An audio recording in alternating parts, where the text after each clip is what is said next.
उत्तर प्रदेश में चुनाव का बिगुल बज चुका है और सभी राजनीतिक दल जो है जोर आजमाइश पर आ गए हैं।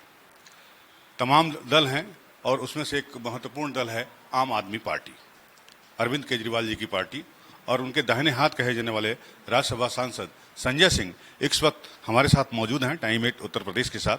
आइए इनसे जानने की कोशिश करते हैं कि पेट्रोल डीजल के भाव को लेकर अभी आपने कहा कि जो है सरकार, चाहे वो प्रदेश की सरकार हो या देश की सरकार हो, वो लोगों को बेवकूफ़ बना रही है। कैसे? देखिए, पेट्रोल और डीजल के नाम पर इस देश की जनता से 23 लाख करोड़ रुपए की लूट हुई है। और ये बात मैं इसलिए कह रहा हूं कि मोदी जी ने 2014 में एक फैसला लिया था कि हम डीजल को डीरेगुलेट करेंगे। यानी उन्होंने ये कहा कि अब डीजल और पेट्रोल पे हमारा कोई नियंत्रण नहीं। कच्चे तेल का दाम जब अंतर्राष्ट्रीय बाजार में बढ़ेगा, हिंदुस्तान में भी डीजल पेट्रोल का दाम बढ़ेगा।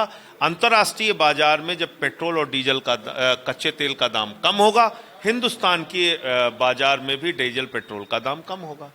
जब मोदी जी सत्ता में आए 2014 में, मैं सीधा आंकड़ा देता हूं, $105 प्रति बैरल अंतर्राष्ट्रीय बाजार में कच्चे तेल का दाम था। तब अनूप जी कितना था पेट्रोल का दाम? 71 रुपए। डीजल का दाम कितना था? 57 रुपए। आज कितना है कच्चे तेल का दाम अंतर्राष्ट्रीय बाजार में? $83। यानी 105 से घटकर $83 हो गया। $83। तो उस हिसाब से 50 रुपए से नीचे पेट्रोल होना चाहिए और 40 रुपए के आसपास डीजल होना चाहिए। तो डीरेगुलेट तो आपने किया, लेकिन जब दाम बढ़ता है आप यहां बढ़ा देते हैं, घटता है आप हिंदुस्तान में घटाते नहीं। कोरोना के समय में $19 प्रति बैरल भी कच्चे तेल का दाम अंतर्राष्ट्रीय बाजार में था। एक घटना मुझे बता दीजिए कि यहां पर डीजल पेट्रोल का दाम कम हुआ हो। तो वो तो कहते हैं कि साहब हमारा कोई नियंत्रण ही नहीं है। 13 बार इन्होंने एक्साइज ड्यूटी बढ़ाई। एक साल के अंदर 28 रुपए इन्होंने पेट्रोल पे बढ़ाया एक्साइज ड्यूटी, 26 रुपए इन्होंने डीजल पे बढ़ाया, और कम कितना कर रहे हैं? 5 रुपए 10 रुपए।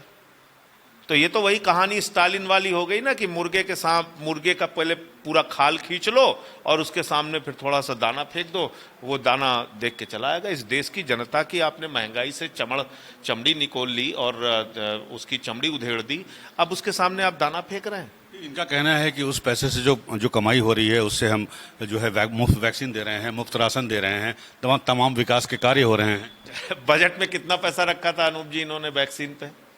35,000 करोड़ रुपए। पीएम केयर में कितना इकट्ठा किया?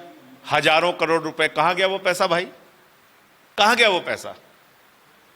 आप बजट में भी प्रावधान कर रहे हैं फ्री वैक्सीन के लिए, आप पीएम केयर्स में भी लोगों से चंदा ले रहे हैं फ्री वैक्सीन के लिए, और आप इस देश की जनता को मूर्ख बनाने का काम करते हैं। कह रहे हैं हम फ्री।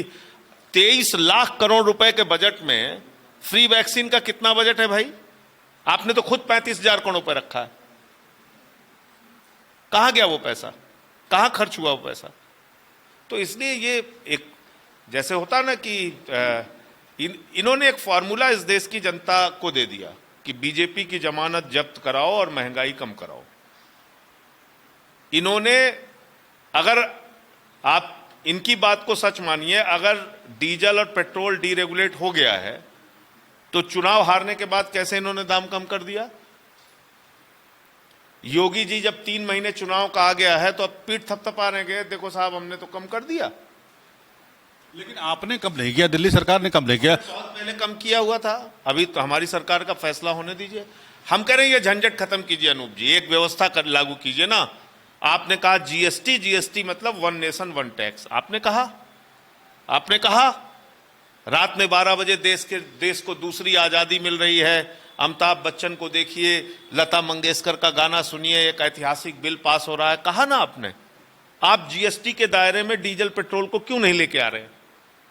क्यों वो आदित्यनाथ जी के ऊपर निर्भर रहे, या वो क्यों केजरीवाल जी के ऊपर निर्भर रहे, वो क्यों मोदी जी के ऊपर निर्भर रहे, या वो क्यों किसी मुख्यमंत्री या प्रधानमंत्री के ऊपर निर्भर रहे? एक नीति आपने बनाई ना। स्टेट नहीं मान रहे ना। स्टेट की, अरे हमारी सरकार बिल्कुल तैयार है। हमारी सरकार ने चिट्ठी लिख के दिया है, मनीष सिसोदिया जी ने चिट्ठी लिख के दिया है कि भाई जीएसटी के दायरे में आप डीजल पेट्रोल को लेकर आइए।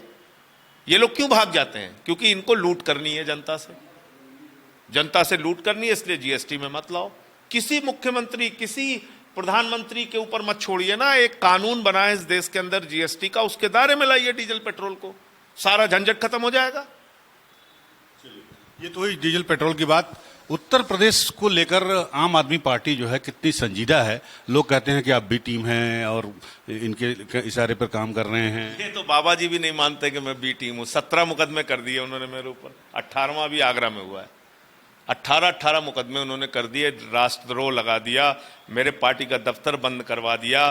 क्या क्या नहीं किया उन्होंने, जितना उनका बस चला किया उन्होंने। हमारे कार्यकर्ताओं को लाठियों से पिटवाया, जेल भिजवाया, सब कुछ किया।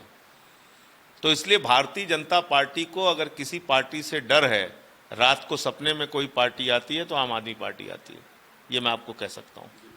तो उत्तर प्रदेश मंदिर चले जाते हैं तो कहते हैं नहीं नहीं हम मंदिर में घुसने देंगे, हम तो गेट कीपर हैं यहाँ के। ये लोग गेट कीपर हैं। इसीलिए मैं कहता हूं अधर्मियों से धर्म को बचाना सबसे बड़ी प्राथमिकता है। ये अधर्मी लोग हैं, ये पूजा पाठ, पूजा अर्चना, मंदिर जाना, सब में विघ्न डालेंगे। बताइए आप, ये दानवी प्रवृत्ति है। केजरीवाल जी मंदिर चले गए तो उससे परेशान है ये लोग। अरे भाई तुमने कोई ठेकेदारी ले रखी है?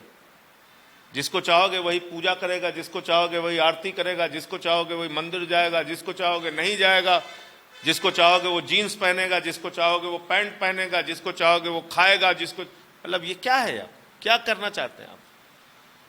तो इन लोगों से इनका एक ही फॉर्मूला है, अपने सारे गुनाह और पाप को दबाने के लिए हिंदू मुसलमान का एक फर्जी नारा लेके आप घूमते रहो, बस, इसके अलावा कुछ नहीं। तो इस नारे का कैसे आम आदमी पार्टी के पास क्या योजना है, कैसे मुकाबला करेगा? आप उत्तर प्रदेश में कितनी सीटों पर चुनाव लड़ना चाहते हैं? फ्री बिजली की बात कर रहे हैं, फ्री पानी की बात कर रहे हैं, शिक्षा की बात कर रहे हैं, स्वास्थ्य की बात कर रहे हैं।